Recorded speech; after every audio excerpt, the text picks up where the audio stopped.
It's Christmas morning.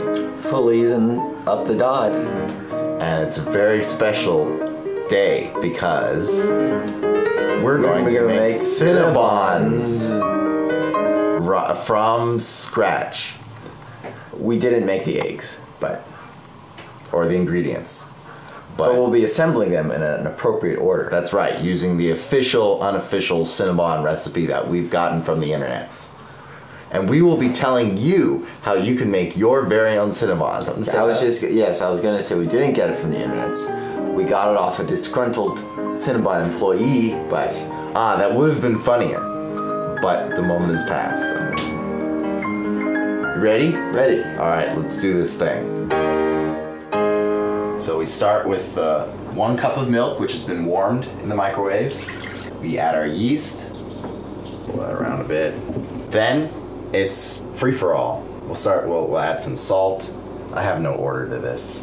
2 eggs. Butter, which has been melted in the microwave but not totally liquefied. Then we've got 4 cups of flour. This is bread flour. And I've sifted this flour just for proness.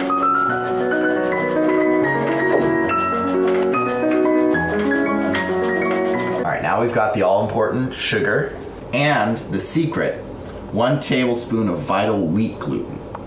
This adds even more gluten to the recipe and makes the dough even stretchier and to rise more and such.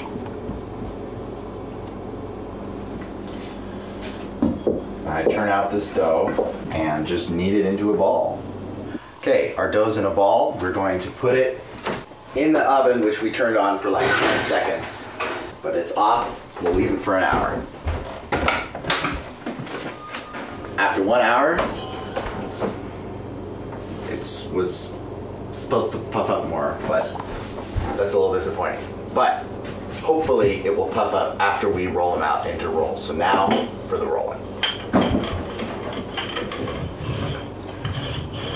Okay, so we're at about 16 inches by 21 inches. Now it's time for the filling. We'll hand it over to Kyle. And while he's been Very smooth. while he's been rolling out the dough, I've been churning the butter and melting it. Notice how it has a creamy, opaque texture. Now heating it over the fire in the microwave will make it that clear kind of butter, only reserved for popcorn. You have to heat this very slowly, and I use the old-fashioned way of sitting on it. So we will move over here,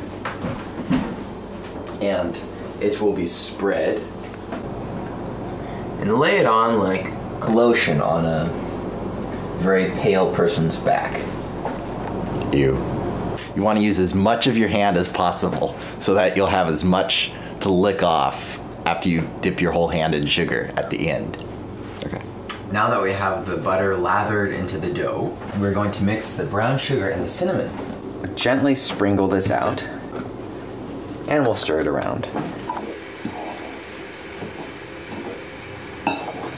Now the recipe we got calls for brown sugar then the cinnamon, but we figured mix them together. It'll spread more evenly. Plus, we're being rebellious. We're sticking it to the cook who devised that recipe. Although we are still very appreciative, so that we have no reason to And stick we're very it. law-abiding. So I don't see why we would be sticking it, Kyle.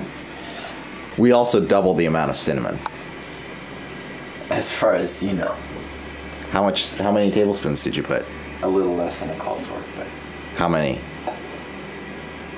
I won't tell you, because I'm sticking it to the man. To me? You're a man, aren't you? How much did you put? The boy. How much did you put? Okay, 3 tablespoons. Oh. Well, that's still more than the original recipe, so I think we're good. It's a balance between sticking it to you and sticking it to the chef. Poor chef. He gets the short end of all the sticks.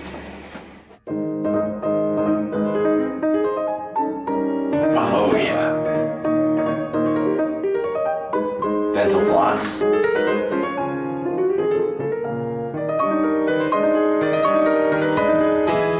And there is one roll. What's this? More butter? Yes, we've got butter in the dough, butter in the filling, and Kyle's making the butter for the icing. Oh, and we have to grease the pans with what? None other than More butter. Now leave some space because you will be surprised at how much these expand if all goes according to plan.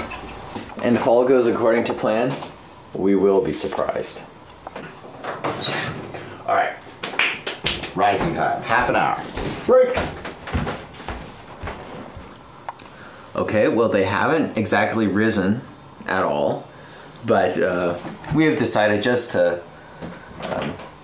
cook it anyway, because they'll hopefully rise in the oven, and if not, they will still taste like dough and butter, and that's all that matters. I'm still hoping that they'll rise in the oven. They probably will. While we're waiting for the oven to preheat, We'll be starting on the icing. About 7 to 8 tablespoons of butter.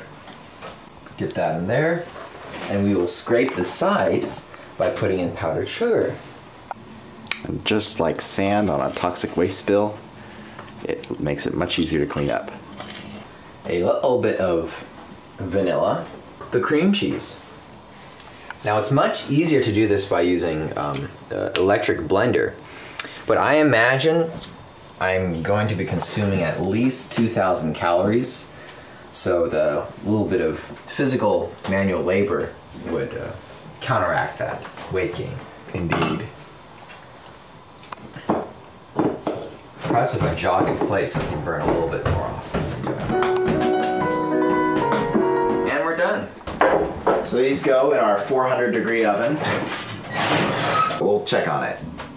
Rotate. Make sure to rotate your buns halfway through and flip. Flip the top bun to the bottom bun. Rack. Flip your racks for even results. What the? They're almost done. I'm going to put these below, put these above, rotate, and I'll just say lower the heat a little bit. Kind of improvising, but give it another few minutes. Oh! That was a lot of hot air. Those swirls are almost hypnotizing.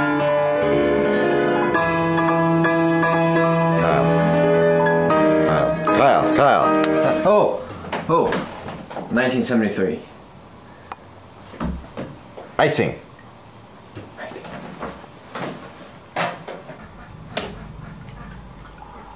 Oh, yeah.